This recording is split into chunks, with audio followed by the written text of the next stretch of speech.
Good evening, everybody, and welcome to tonight's Monday night panel. Very pleased that we've got Mitchell and we have got Andrew Halls on today, and hopefully we will have Jo Rogers on, just having a few technical problems with her technology, so we hope to get her back in a moment. First, we'll bring Vic on. Good evening, Vic. Good evening to you, Chris, and I'd just like to apologise for my dishevelled appearance after a very wet and windy day on the southwest coast path today, so apologies for that. Well, you did a good distance though, didn't you? 6 miles? I did, yeah, but it was extraordinarily wet and very hilly, and I just really couldn't be bothered to smarten up. I'm ever so sorry. Just wanted to get back in the dry, and Yes. that's it. So Yes. we'll let you off. We'll let Thank you off. you. Thank you. So we're just waiting for Jo to hopefully reconnect. But should we have a chat about next week Yes. and what we're planning on doing? As you may know, we are looking at doing a Her Game 2 match. It'll be the Forest Green match. The club are dedicating it to Her Game 2. So next Monday, we're trying to organise a few people to come on and have a chat about that. So there will be one next week. So it'll be about, we'll hopefully get one of the founders of Her Game 2 on and a few other people to talk about it. So that's what's coming up next week. Yeah, looking forward to it very much indeed. And also, I should say, if you're interested in SAS bookings, I can give you information. They're open tomorrow at 7 o'clock at the behind the town end in their little window there. And they have an extra coach available for next Tuesday's trip to Exeter. They're also booking for Bradford City this coming weekend, although that is almost full. And they'll also be taking bookings for Crawley. They have information available for you on their usual website, which is, if you want to go to the email, which is sastravel@sky.com. You can use the Twitter at @SAS_travel. So lots of ways of getting in touch with them. But if you want to pop along to the County Ground tomorrow night at 7 o'clock, they'll be there for that extra coach for Exeter, Bradford City and Crawley as well. So if we have a good rundown for the Exeter game, Vic, do we come into you for tea and cake? Well, what was going to happen Boxing Day was almost all of the Swindon fans could have come round here for a party. There were no trouble about that. But it being a night game, the neighbours might get... Oh, yeah, I suppose. Oh, shucks. Right then, enough of this joviality. Let's get everybody on. So, right, there we have Mitchell. Hello. We have Andrew. And Hello. hopefully, if Jo can hear us. I can. Marvellous. Wonderful. Fantastic. Brilliant. Thank you very much indeed. Okay, so any questions for the panel or anything in general, please put them in the comments. We'll get through as many as we can.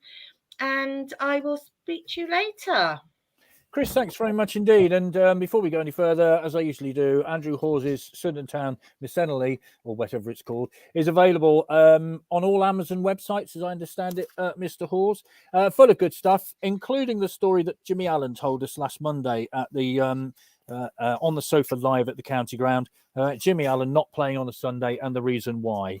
So there you are, your usual plug, Andrew. How about that? Buy it and find out about Peter Dansborough's pigeons. What more can I say? What more could you want, quite frankly?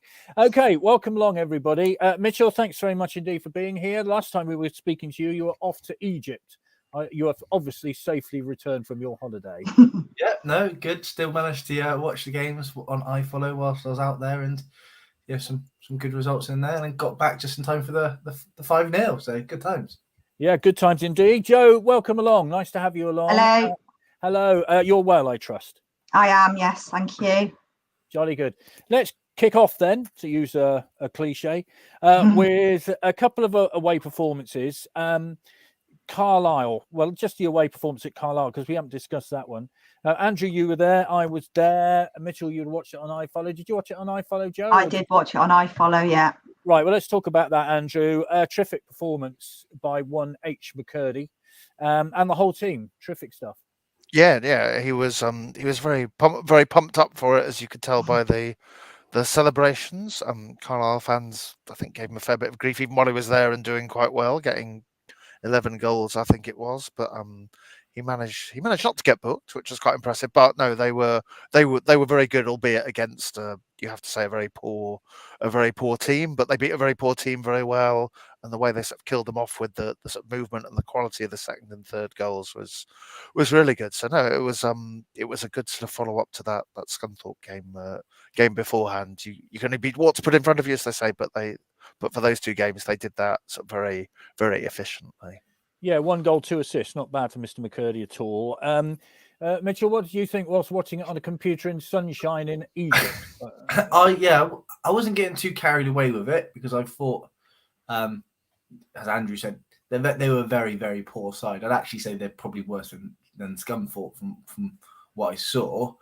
But you can only beat what's in front of you. But again, I wasn't getting carried away because I would expect us to beat them. The only positive, not the only positive, but the positive we can take from the last 2 games, so not necessarily before Walsall, but the Carlisle and Scunthorpe game, is we changed the formation. Yeah, that's all we were screaming for as fans. Change it. We need to see something different. And he changed it. Against a better team, I think we would have potentially struggled at the start because there were some teething issues, but they were the right teams to try it against because they didn't take their chances. We got a few more chances, and then we started to kind of put it together, and the front three started to connect a bit more, and you can see the relationship. Obviously, the Reed being back was obviously massive, but you could see it working, and it was a good, because if we'd have done that against Tranmere, that formation, it would have been the same score in my opinion, because of it was something that you play with. So it's a good teams to play with a new formation and build confidence with the players, which then went on to showcase Walsall, but we'll get to that no doubt. Yeah, we'll get to Walsall in a minute because we're all going to go, Walsall. Joe, what did you think of that Carlisle performance? Yeah, again, I mean, as the others have said, they obviously weren't the best team, but it was a good team performance from us, to be honest. The formation did work well. Obviously, I think after the Tranmere game, there was quite a lot of supporters getting a bit on Garner's back, and I'll hold my hands up to being one of them. As tonight not wanting to sort of change things when it was obvious that things weren't working.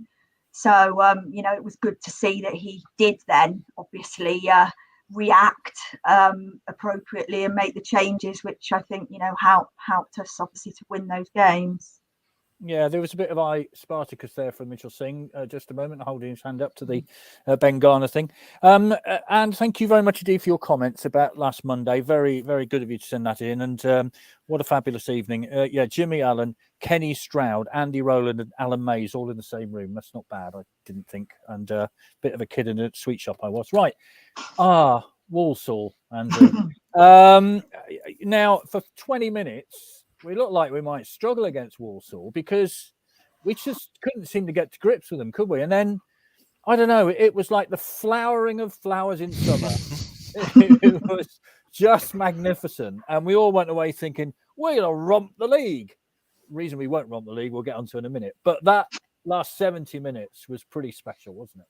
Yeah, no, I mean, no, it almost felt like pretty tight until the second goal just before half time, which again was another sort of fantastic move out of the many. But yeah, the second half they just kind of they sort of steamrolled them really. I think I've watched the third goal at least a dozen times. You keep spotting different things. I mean, that felt like a gooder team move as you're going to see this season, probably in almost any level. I think just all the sort of passing and movement and interchange and the first time finish, and yeah, it all clicked, and you could suddenly see why Walsall were having a rough time under Matt Taylor, and they got rid of him in the end. But yeah, that just felt like they'd had those sort of the two games, the Scunthorpe and Carlisle games, as Mitchell said, they really helped them sort of get to grips with the formation. It felt like they sort of had the understanding of what Josh Davison can do compared to Tyrese Simpson. He can really sort of, win the ball in the air, flick it on, do more in the air than Tyrese Simpson can. Arguably, Tyrese could do more on the ground. So it just felt like there was that sudden understanding between everyone as to quite how they play and how they pass and how they move. And I think I was quite stunned for the last 10 or 15 minutes. I was like, we knew they could play. We knew they could be a good team, but I'm not sure we were all quite sure that the sort of the second half of the season team quite had the potential to be as dynamic as they were. I sat there thinking, God, we're rubbish in the last 10 minutes because we haven't scored. It was that sort of game, wasn't it? It's And on those rare occasions you get 5, there's something that's always very greedy, and you only want a 6, don't you? Just to absolutely indicate it's a real old hammering. Yeah. I was quite disappointed he didn't get 6. If you can be disappointed he didn't get 6, but anyway, Mitchell, it was great, wasn't it? I mean, I loved it, and I just came away thinking, do you know what? That's how football is. You know, you watch a team playing great football and scoring great goals. Any one of them could have been goal of the season, quite frankly. It was lovely stuff, wasn't it? Yeah, no, it was one of those things. I think Andrew pretty much, summed up that goal just before halftime. Absolutely punctured them, and then they've come out 2-0. Coming out 1-0 is fine. You can come back and get an early goal. Coming down 2-0, and they just didn't seem to come out. And it was when we went, right, let's enjoy ourselves now. The pressure's off, and there's one player, in my opinion, that made the difference in this team, and I'm going to pronounce it wrong, and you can correct me. Aguiar. Without the goals, he was my man of the match comfortably. The pressing he does and the driving he does, and anytime a player had the ball, he was behind them. Anytime he was just pressuring the pace, the momentum. They say defend from the front, and he was defending from the front. Every time he had the ball, and he smart passes and seemed to create that little bit of space. And you would never have guessed, he's been playing at Chippenham, and before that, in the playing for Worthing. And to me, and this is not me trying to dig out Gladwin but that difference in tempo between those two players just completely changed the game, in my opinion, just because he just gets you on the front foot instantly. When Gladwin, he'll take the ball, have a look, and Gladwin can play some fantastic passes, no doubt, and split defenses, but he picks up and goes straight away. He's driving your entire team forward.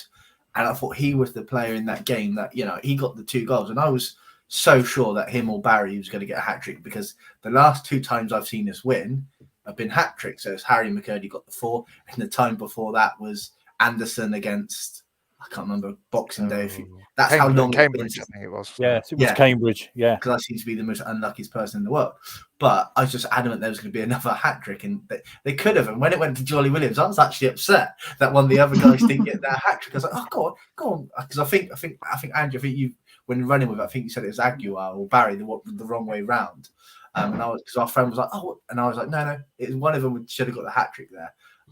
But it was that driving from the midfield, and the other guys the front three just look so comfortable when they know the people behind them is driving, and it was a pleasure. I had a similar feeling to that Port Vale 5-0 when we won the league with Benson, and it had that kind of feel to it where everyone was happy, and for the first time in a long time, we had a big crowd and we played well. Yeah, we did, and could have picked any number of men of the match. It was one of those occasions, really, because there were so many. Joe, it was a fabulous performance, wasn't it? I mean, it was one of those nights. You let's be honest, as Swindon fans, we've put up with a lot of dross, but that was one of those nights when you just think, do you know what? That's why I'm a Town fan. I know. I must admit, prior to the game, I had a bit of a bad feeling about it. We've not been great on a Tuesday evening. They'd just beaten Tranmere and Forest Green Rovers, sort of had a new manager, and I thought, oh God, I can see us losing here. And I think, the first 20 minutes we were a bit under the cosh, and it felt like, oh God, but I think that the goal just before half time was just the ideal time to score, really, and sort of just gave us that cushion. And the second half was brilliant. And I mean, there's a fair number of players really put in man of the match performances. It's a shame a couple of them haven't done the same sad and just gone, really. But no, it's a really, really enjoyable game. So. Yeah, it was indeed. Well, we'll get Salford in a minute. I'm just going to put some of the comments that are coming in. This is from Andrew. Hi, Andrew. A week's break will hopefully energise the team. See you all on Saturday at Bradford. This is from Kevin. Have we looked better playing 4-3-3 because of Gladwin being unavailable? Did we change it because he was out? From Rich, Swindon very poor on Saturday. What went wrong? From Sean, typical. We finally score from a corner on Saturday, but lose. And Malcolm says, and this is an incredible stat, really. Salford's win on Saturday was the first time they'd come back from a deficit since entering the league. Why does Swindon always cave in these scenarios? It's been happening for years. That is an incredible stat, Andrew, isn't it? I mean, 2.5 years they've been in the league, haven't they? And that's the first time they've come from behind to win a game. Yeah, and I think the general level of excitement in Salford was summed up because I saw that tweet and I saw there was one reply, which was some bloke complaining that he'd lost 70 quid thanks to Swindon blowing it, rather than being how particularly pleased that Salford had finally done that. So I'm not sure their support's that, but no, that was just kind of frustrating, wasn't it? And the goal at the goal to give it away is a bit shambolic, isn't it? Really. Yeah, and let's be fair, they came with a game plan. I don't think there's any doubt about that. They were physical. We looked a bit leggy. We looked a bit sort of, I don't know, lethargic. Somehow our passing wasn't great. You can put it down to any one of a number of factors. Having said that, we still had chances to have gone on and got some points out of that game. Andrew. Yeah. I mean, you never kind of. You knew Salford had a threat, but it's very difficult to sort of think of a really kind of consistent spell of pressure they had. They were just sort of fairly happy to kind of sit deep and, maybe sort of counter or just try and hit the ball up to Matt Smith and let him use his massive frame to cause a bit of chaos. And he did that to some extent. But yeah, the leg is a good word, isn't it? It's quite difficult to identify sometimes why they didn't quite have that energy. My entirely unsort of thought through theory with no evidence whatsoever is I wonder if that is something to do with the pre-season, although half the squad have obviously had one, whether there is something in, you kind of build up that fitness beforehand, but I'm really sort of clutching at straws to explain it though. Yeah, the county ground wind tunnel was in evidence again, of course, which was sitting in the Arkle stand was pretty darn cold. What about that Ben Gladwin thing then, Mitchell? Because Kevin says we look better playing 4-3-3 because Gladwin being unavailable. Did we change because he was out? You mentioned the fact that Aguiar moved the ball quicker from midfield rather than Ben Gladwin. We all know what Ben Gladwin does. It's not a surprise, is it? He does slow it down. He does pass the ball. It does mean a change in style, doesn't it? Well, we technically actually went 4-3-3 when Gladwin was playing. He got injured in the 4-3-3, so we didn't change it because of Gladwin. He actually got injured and came on for Gladwin. But yeah, the formation helps us at the moment because of the personnel. And it's the personnel we had at the start with Kesler Hayden lends to a fullback as opposed to a right back. He's better going forward than he is defensive. Rob Hunt's better at defending than he is potentially going forward. You can look at the same guys at front. Simpson is fantastic at going through on the goal, running, stronger, faster, but he's technically probably not a better footballer than Davison. So Simpson needs a partner, whereas Davison doesn't arguably need a partner. He needs people to run around him because he's going to win your headers, he's going to hold the balls. So the formation lends itself to the players. I hate it when you have a formation and you try and push players into the formation. You pick a team and you pick your best players and try and build around that. And I think at the moment in time, it's 4-3-3 suits who we have and what we have. And the unfortunate thing at the moment is Odemeo misses out. And I think he's probably been our most consistent player at the moment. But I understand because we're in a 4-4-2, you've got O'Brien who's stronger in the air and Cooper who's better with the ball. Odemeo sits in a bit of good at both, but not a better with the ball than Cooper, and not strong as good in the air as O'Brien. So it's just with the players you have, that's what you do. And I think the Gladwin situation is fortunate, but you've got Johnny Williams, and he didn't come and take Aguiar out of his position, did he? He still sat on the bench. So I think he's earned his place not because Gladwin's injured, because he's earned his place. He's there on merit and not fortune. Well, what about this, Joe? Because Malcolm says, if Aguiar and Barry were so good versus Walsall, how come they were equally ineffective against Salford? I mean, they weren't as effective, to be fair. No, they weren't. It was a different game, to be fair. It was a much more physical encounter. Yeah, I think the Salford game, the injuries to McCurdy and Barry didn't help, to be perfectly honest. As soon as McCurdy was probably left on 10 minutes after he was injured and should have gone off, and actually they equalised within that period, and he was actually the player trying to sort of stop their player. So in hindsight, it was obvious he was struggling and probably should have come off before he did.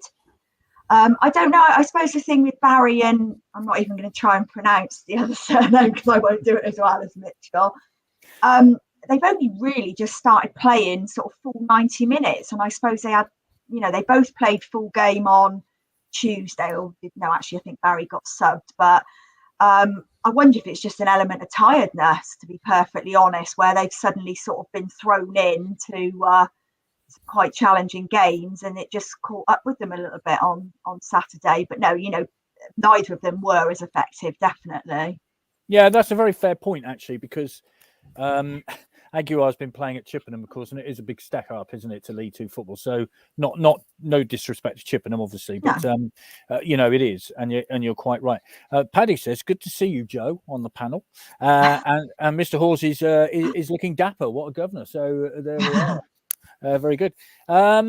Right, this is from Mark. Rich says players' body language on Saturday when they turned up very poor.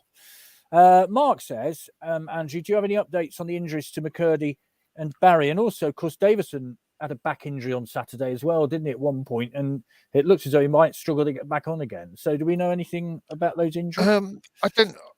I think McCurdy, I think Barry, I think they were both ankle things. I don't think the expectation was they're sort of very, very serious either way. Though they're generally, I should point out that the club are a bit coy on injuries. They'll tell you when players are injured, but they're very reluctant to tell you how long they're going to be out for. So It's been going on for weeks. The pain. Yeah. Well, when we the sort of sorry, Vic, I'm diverting here, but let's talk about Jack Payne. When we had the chat with Ben Garner before the Salford game, he kind of insisted he was still ahead of schedule, but as you say, it feels like he's been so close for so long, but I think we thought he was in full training about a week ago, and then it doesn't sound like he was. So I can't even remember the last game he played. I don't know. New Year's Day. Yeah, New Year's Day, wasn't it? Yeah. And we didn't get told 2 months, did we? No. So let me throw another one at you, Dion Conroy. Yeah, Dion Conroy is fit now. He was available to be in the squad on Saturday, and they just decided to stick with the 18 that had done so well on Tuesday. But he is available in theory. So we might see him on Saturday at Bradford. Then that'll be an interesting one. Mitchell, you've got a job as Swindon's new manager, says Mike. So well done for that one. Good luck with that. Good luck with the 3-year contract and the appointment. We wish you well. And then we can criticise you on a Monday night when we absolutely. Yeah. Kevin Rose says, "Hi, Kevin. Hunt puts the ball out for an easy corner for Salford, just as the Colchester game. The ball is delivered into the 6-yard box, both games, and they score. I think the Jojo needed to do better in those situations." Jason says Barry is out for 3 weeks. I heard that as well. Somebody had said that in the Legends Lounge after the game on Saturday. I don't know how true. No, that'll be an interesting one to see on Saturday. Ian says the front three all picked up knocks during the game on Saturday. It was that sort of match, to be fair. So, yes, bearing that in mind, Mitchell, we go to Bradford City on Saturday. New manager bounce didn't occur. They got beat by Mansfield, who interestingly play Exeter on Friday night in a game between two sides in the playoffs. We're also in the playoffs as well at the moment. So it's a big weekend coming up.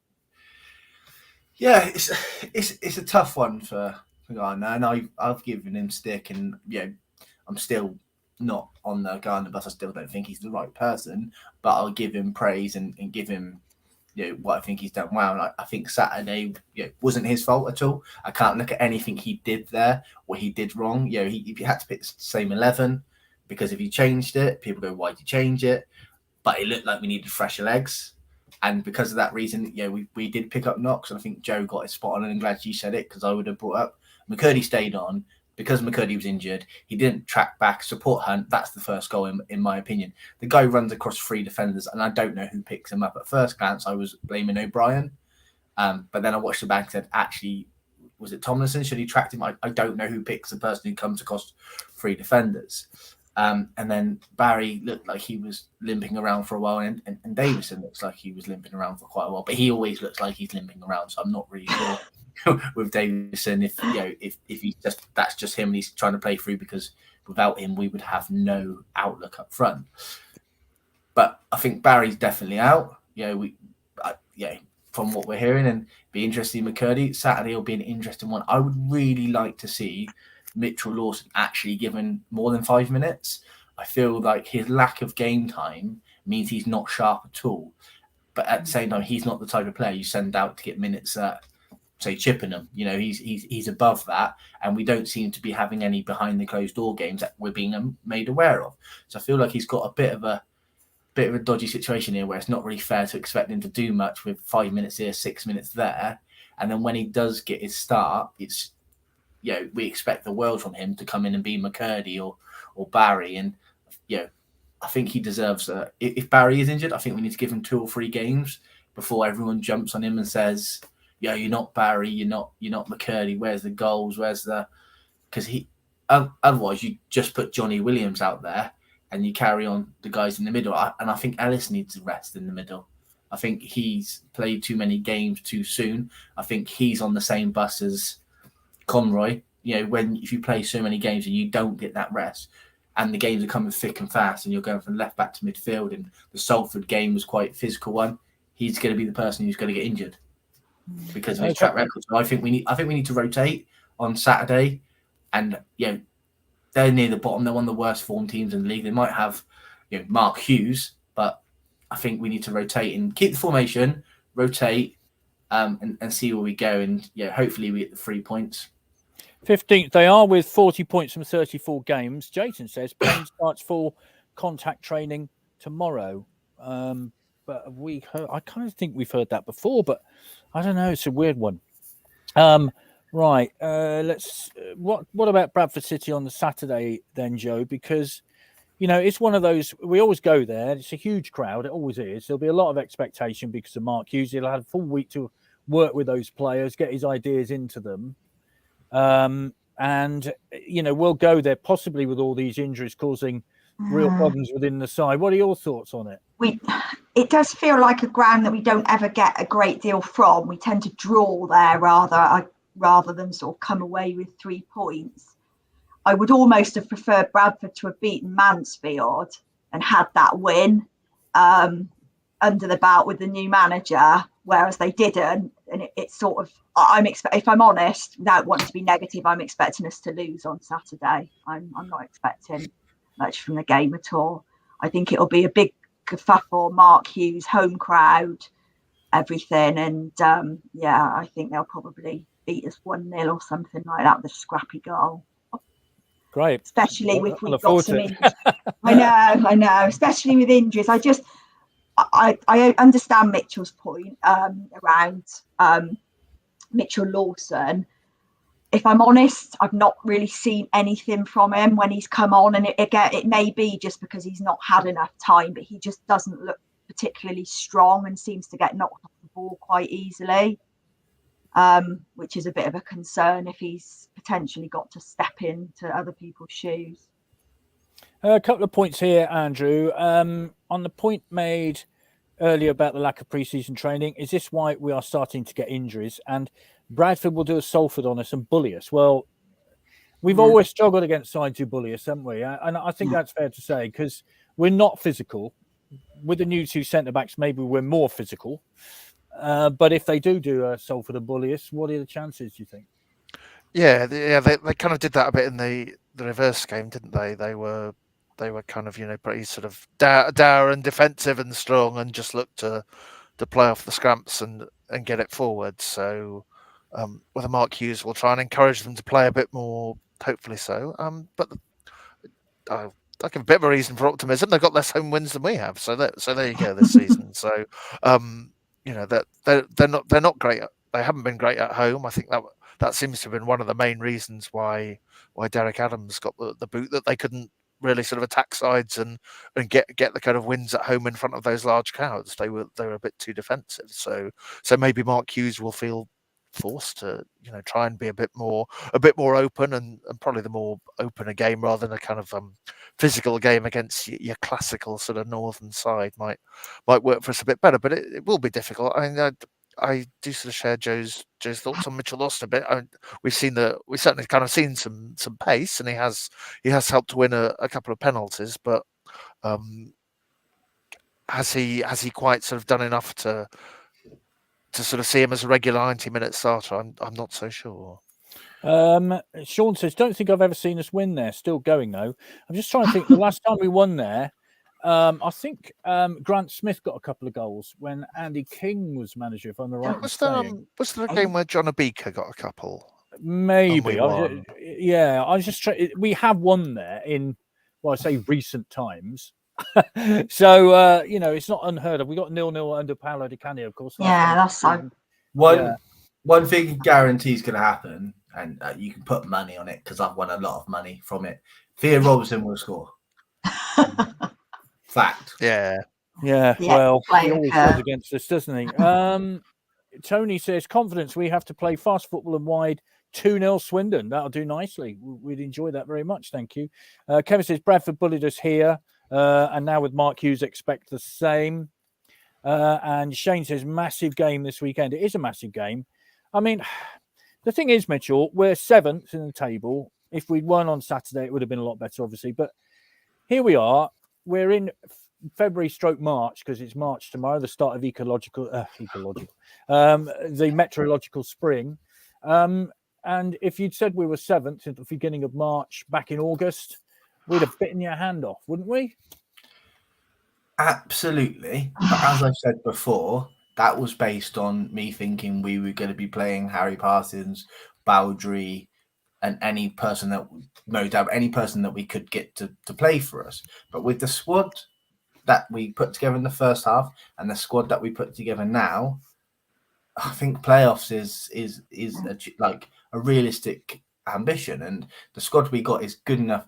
If we get the playoffs and we don't, and that's it, that's a very good season in my eyes. We've achieved, if we don't go up, unfortunate, but we had the playoffs. If we don't make the playoffs and we tail off, I don't think it's a successful season with the squad we've got. And I think my concern is, and I've expressed this before, we start to tail off, we will lose a lot of fans. And at the moment, we are getting 10,000 fans. 10,000, incredible. We will lose fans because fans are coming for the momentum. Those fans who are currently on the edge, and luckily, those 3 wins on the trot, hopefully, instead of come a little bit later, I think the commercial teams guys would have been a bit happy when they're releasing season tickets and the buzz is there. But we need to be there or thereabouts just to get people to renew or even start to get season tickets come the end of March. And I think from a business point of view, as opposed to a fan point of view as well, I think we need that player or just about there to get people's to bite on those season tickets. I think that's if we don't, if we go out in the playoffs and the semis or get to the final, fantastic. That's a great season in my opinion. But I think we have to be there or thereabouts really with that squad. Okay. Paddy, hello again. One of my current beefs is the way the club lately seems to have been pushed again to get a minute's applause for an ex-player. There was nothing for Jamie Vincent until fans were vocal on Twitter. Still nothing for Joey Beecham. Very poor. What's your view on that, Joe? Because he is our record signing and likely to remain so, quite frankly. 850,000. We're not going to do that anytime soon, are we? What's your view on that? No, I do find it a bit bizarre. I think the Jamie Vincent one, I think that only occurred because Steve Finney then sadly passed away, and it ended up being a combined thing. But then just before that, excuse me, Steve Peplow passed away. I know he was a bit before that, but another ex-player. And I think there was a lot of sort of comments on social media about the fact there hadn't been a minute's silence for Jamie Vincent, and I think Rob Angus ended up being tagged in something on Twitter, and then suddenly it came out saying they were going to do this minutes thing. I don't know. The club acknowledged Joey Beecham had died. They obviously put a post on Twitter and Facebook and everything, but I must admit I am slightly surprised there hasn't been a minute's silence, especially with the young age as well of you don't expect people to be dying at that age. It's not like they were sort of 80 odd or anything like that, so it feels a bit more as if there should have been something. Yeah, maybe a minute's applause would have been better because of his team, perhaps. You know what I mean? I think you see the point I'm making. What about that, Andrew? Because any passing is very sad and tragic. But it seems, 51, I think, Joe Beecham, and as we know, he had his troubles in the past, but a ridiculously young age to go, and it would have been nice to have marked it, wouldn't it? Yeah, I think so. I think a minute's applause would have worked. I think everyone would have respected that, and if there are a few people who didn't feel they could have either kept quiet or been drowned out. So no, it seems a shame.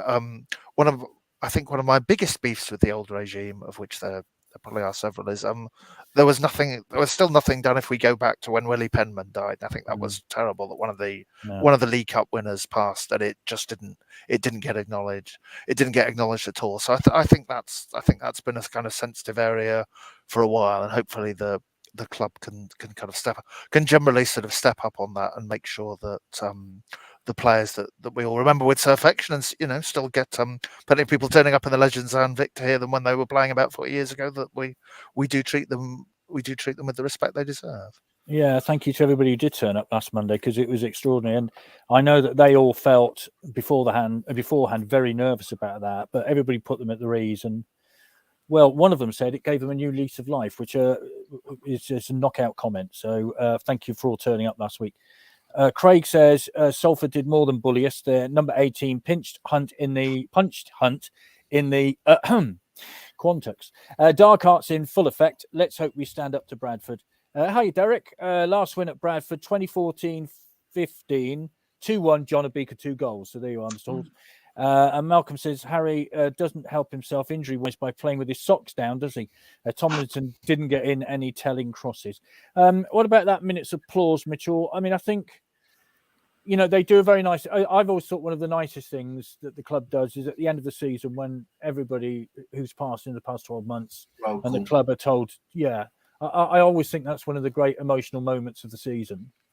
But if it's an ex-player, it should be during the season, shouldn't it? It's position how I say this really carefully.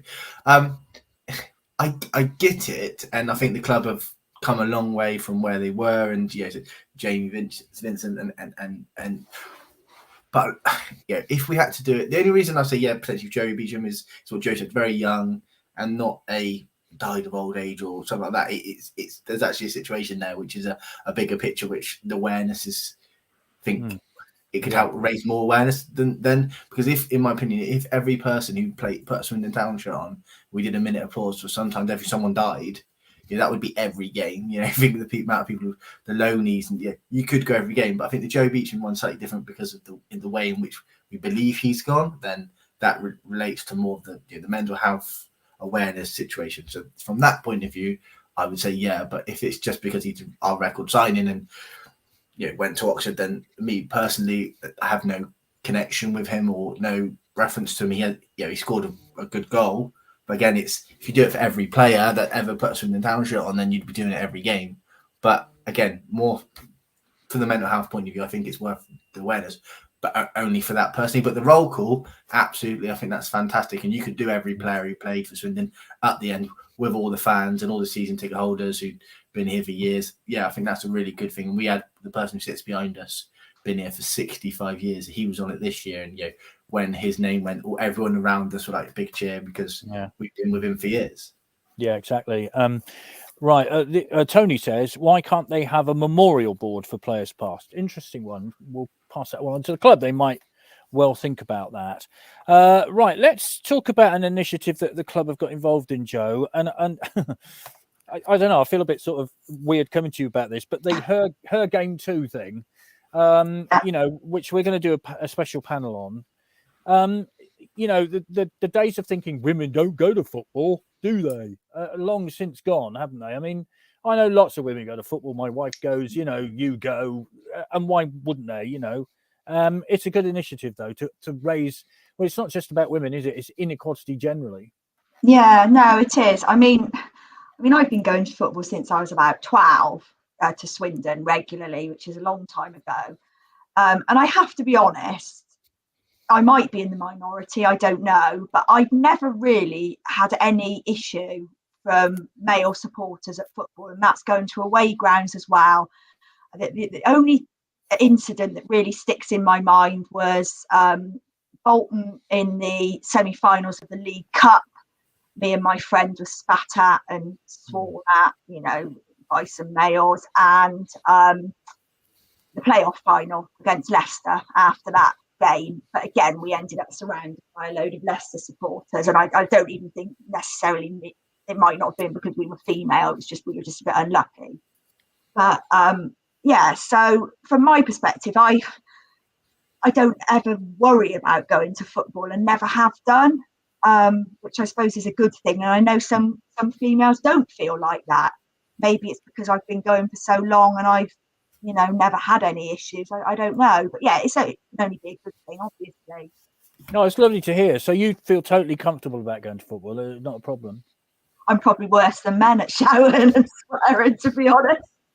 I mean, what about facilities-wise? You know, I mean, yeah, I mean that's not great. I mean, where women's facilities are pretty disgusting. Yeah, yeah, definitely. I mean, you go to most away grounds and you've got one cubicle in a lot of them, especially obviously being in League Two, and then, you know, you've got 15, 20 women waiting to go to the toilet. Yeah. So things like, you know, then it's not ideal, but I suppose you just accept it. I mean, it's just one of those things, really. Andrew, what about? I mean, what's great is that more and more women have been in press boxes over the last few years, haven't they? And you know, we're seeing them on television. You know, Alex Scott is doing a great job. I know she gets a ridiculous amount of stick, and I'm not really sure why. She's played 174 times for England or something ridiculous like that. You know, she's got a right to talk about football as everybody else has, quite frankly. I mean, we are seeing more women in the press box, aren't we? Yeah.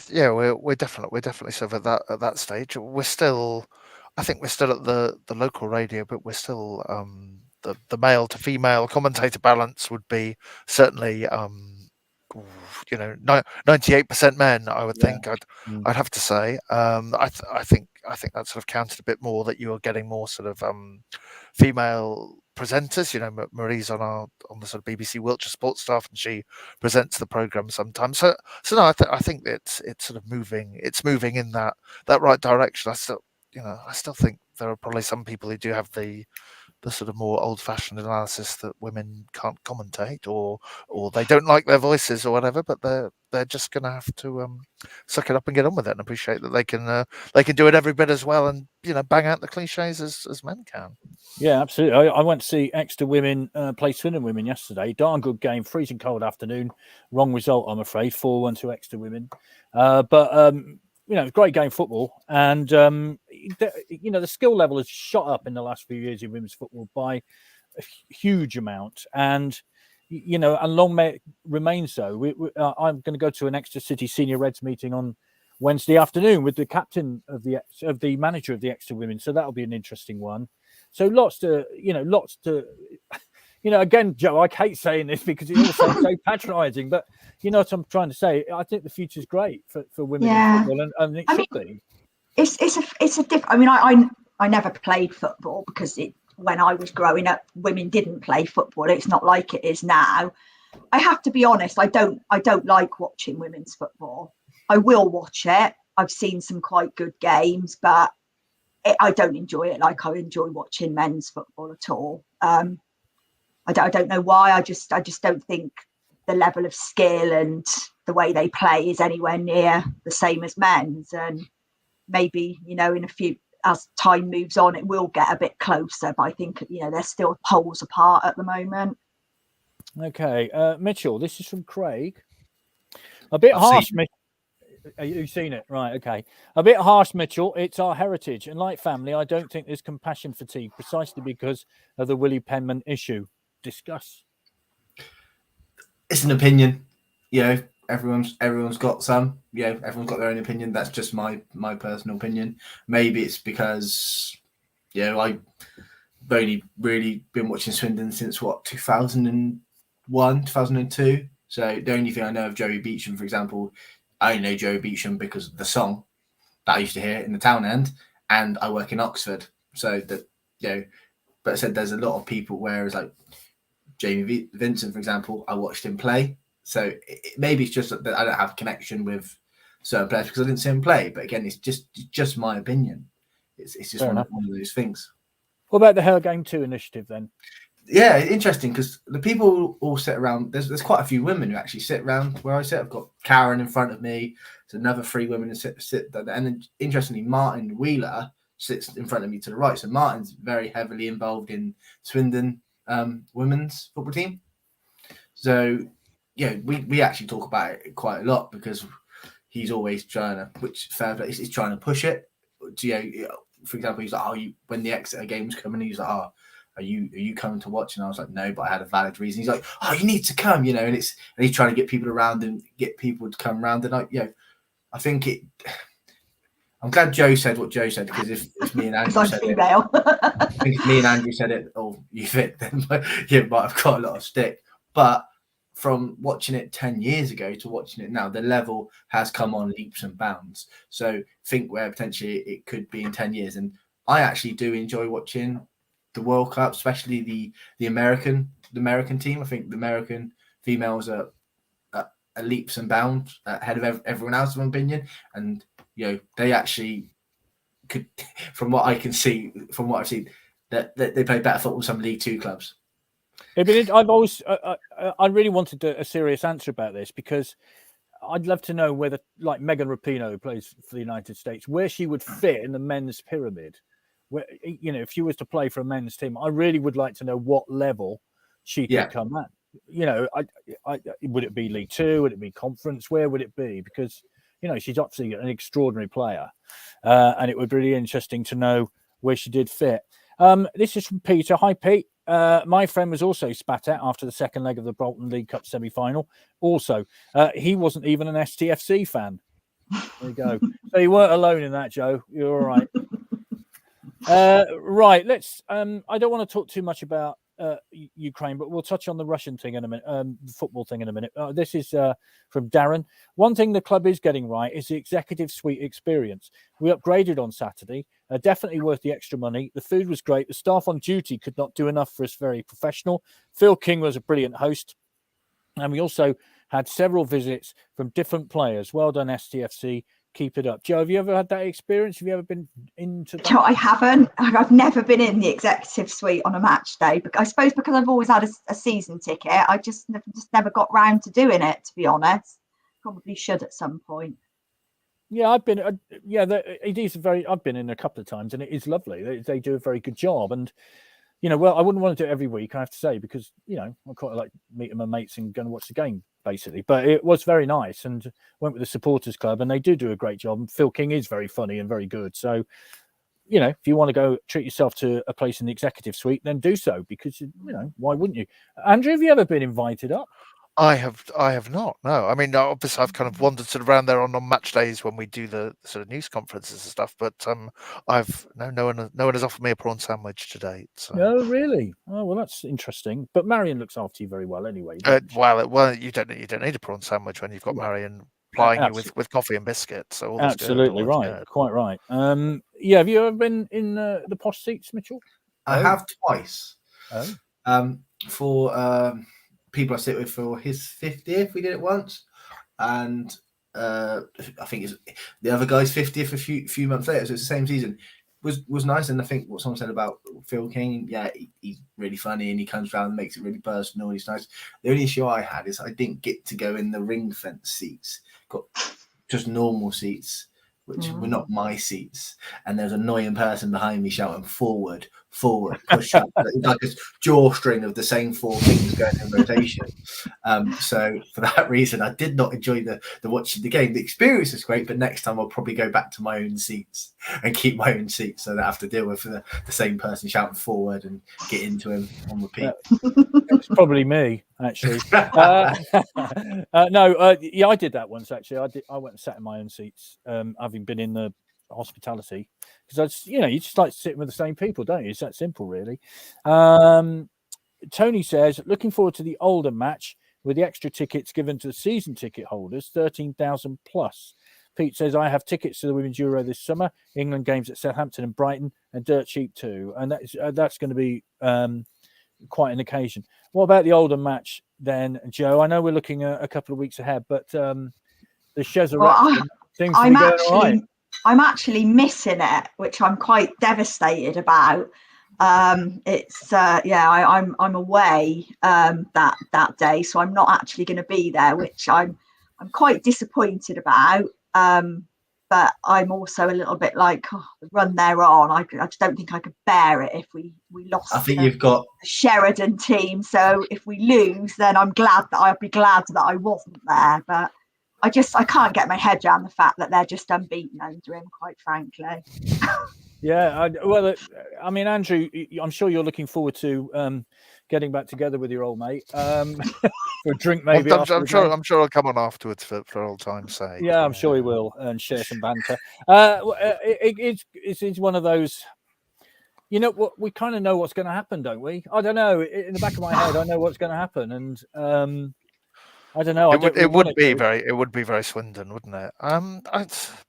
I don't know. It just seems a strange phenomenon. There's that small patch of, like, out by the moors there where John Sheridan, can be brought through on a sedan chair and it all works. And then he goes anywhere else and it doesn't. And I'm not quite sure how you explain.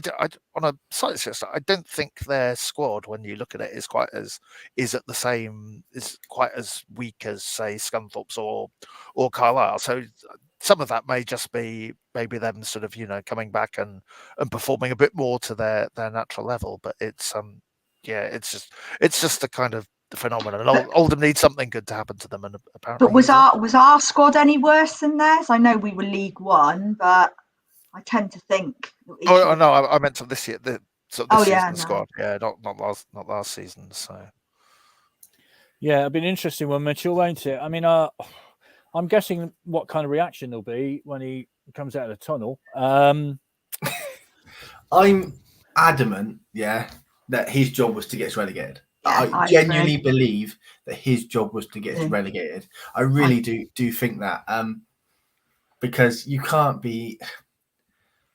It doesn't add, like, the only thing that he's done in January is sign Missalou, who went missing for us. Like, that's the only thing that I can see that they've done, and he's coming in. Maybe he's a good manager, and we just didn't get to see it or appreciate it. Because of the squad he had wasn't the greatest, or maybe I don't know. It's Tom. The perfect example is how Tommy Wright. We all love Tommy Wright, and then suddenly by the end of it, we wanted to see the back of Tommy Wright. Something didn't add up there. Was his job to get us relegated? It's going to be a hostile environment either way, and I think, Joe, you're quite lucky, because I think we will lose. I think we will lose this game. I think it's absolutely written on the wall. It'd be a 1-0, park the bus, frustrate the hell out of us, fans get angry. That's exactly what it's going to be. And it'll go one or two ways. He will love every minute of it and let us know with Tommy Wright, or he'll just quietly just leave. But I think he'll rub it in. I think he'll enjoy every minute of it. It'll be an interesting one. Derek says, I think the vitriol towards Sheridan will be horrendous. So maybe it is a good one you're missing, Joe. I mean, we've got two tough away games coming up. Exeter City we should discuss next Tuesday. They've had a great run. They drew on Saturday at Rovers. I saw them recently against Harrogate. They were 3-1 down, 2-0 down, 3-1 down, 1-4-3 with the last kick of the game. They're a decent team. And, of course, Swindon legend Pierce Sweeney is playing there, as is Jonathan Grounds, who scored, I think. Oh, did he get booked on Saturday? He scored against Harrogate. That's right. So what do you reckon about that one? That looks a toughie. Joe? I mean, I'd take a point there, to be honest. I think our problem seems to be, if we don't get 2 goals in front, we're sort of leaving ourselves open. I'm confident when we go 2 goals in front, I'm then confident that we'll see the game out. But when we're hanging on to one, as we've seen a few times in recent games, we're just too susceptible. And it just feels like, and when we go behind, the best we can ever hope for then is a point, to be perfectly honest. But yeah, it's not going to be an easy game, to be perfectly honest. I'll go for 1-1. Okay, fair enough. I'll be going up that rickety ladder alongside you, Andrew, for the opposition, as it were.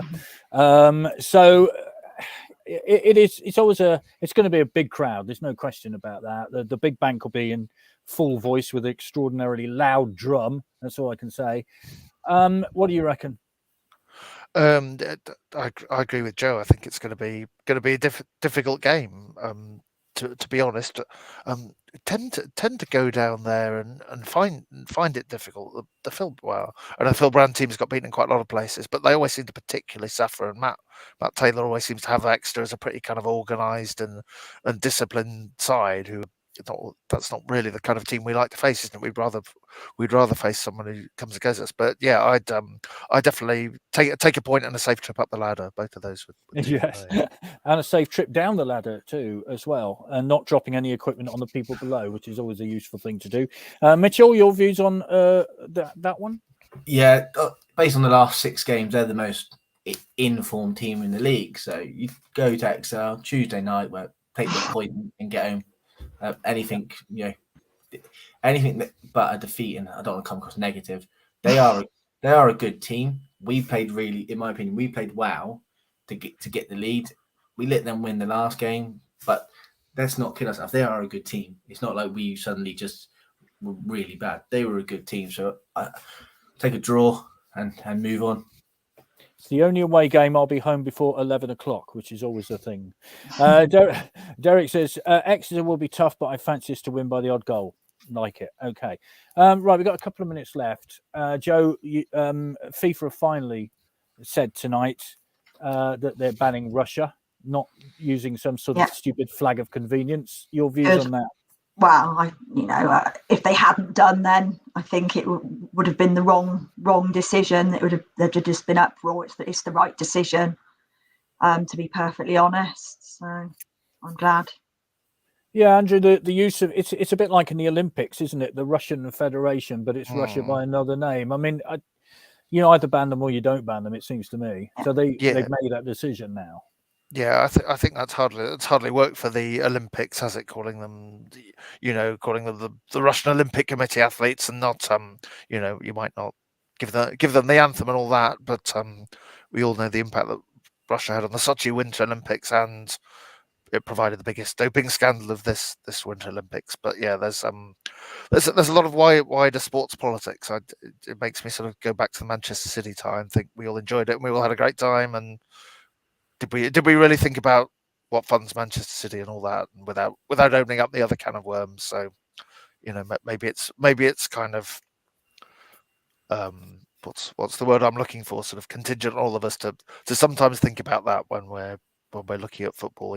Where the money from behind it is all getting us to. Well, I see that the Chelsea Charitable Foundational Committee, or whatever they are, haven't yet agreed. Is that right? Abramovich said he was handing over control to them, but they actually haven't agreed to take control yet, as far as I understand it. Yeah, I think it's a sort of slightly bizarre situation, isn't it? Because Roman Abramovich remains the owner, kind of regardless. I think the staff who run it on the sort of day-to-day level, like Bruce Buck and I think it's Marina Granovskaya. I think they all still remain. So it appears more about a kind of sort of dissociation exercise by Roman Abramovich than anything really sort of changing fundamentally, if you like. Yeah, I suppose if he gets sanctioned, the club doesn't. Maybe that's kind of his thinking. Kevin says these 2 games will make or break the season. We shall see. Mitchell, your view on the Russian thing? I guess you agree. Absolutely agree. Interestingly enough, I'm a Scotland fan for football. Family Scottish, and I've got tickets and flying up in a few weeks to watch Scotland play Ukraine. So it'll be interesting to see what the situation is there, and if it goes ahead, because if it doesn't go ahead, the next game's 4 or 5 days later, potentially against Wales or Austria. So Russia are obviously now being kicked out, so that makes the path for Sweden, Poland, and that a little bit more thing. But is it fair for us to expect Ukraine to go and field a team with World Cup qualifier with all this going on? It's Hampden in Scotland, but is it fair for us to expect them to have their mind on something like this when all that's going on in the background? Yeah, well, obviously our thoughts and prayers are with the people of Ukraine in this dreadful situation. And, you know, some of the pictures we've seen over the last few days have just been, well, beyond heart-wrenching, haven't they? Small children traveling for 30 hours on freezing cold conditions. You can't countenance it. Chris, thank you very much indeed, everybody. Mitchell, Joe, and Andrew. Chris, are you there? I am. Excellent. Sorry. I was doing something else at the same time as listening, of course. So I am here now. We won't ask what, but we'll leave that. I'm trying to organise the Herd to Game 2 live stream. That's just what I was doing. So it was connected slightly. So thank you very much, guys. Thank you very much for that. That was really interesting discussions on a whole subject of topics tonight, wasn't it? So very good. So next week, as we said, hoping to get a panel together for Her Game 2. And we'll be putting that out on social media. Somebody's dog. So thank you for listening tonight. We will be back next week in some guise. Hope to see you at Bradford or Exeter if you're travelling to the away games. And thank you very much, and we'll see you soon. Thank you.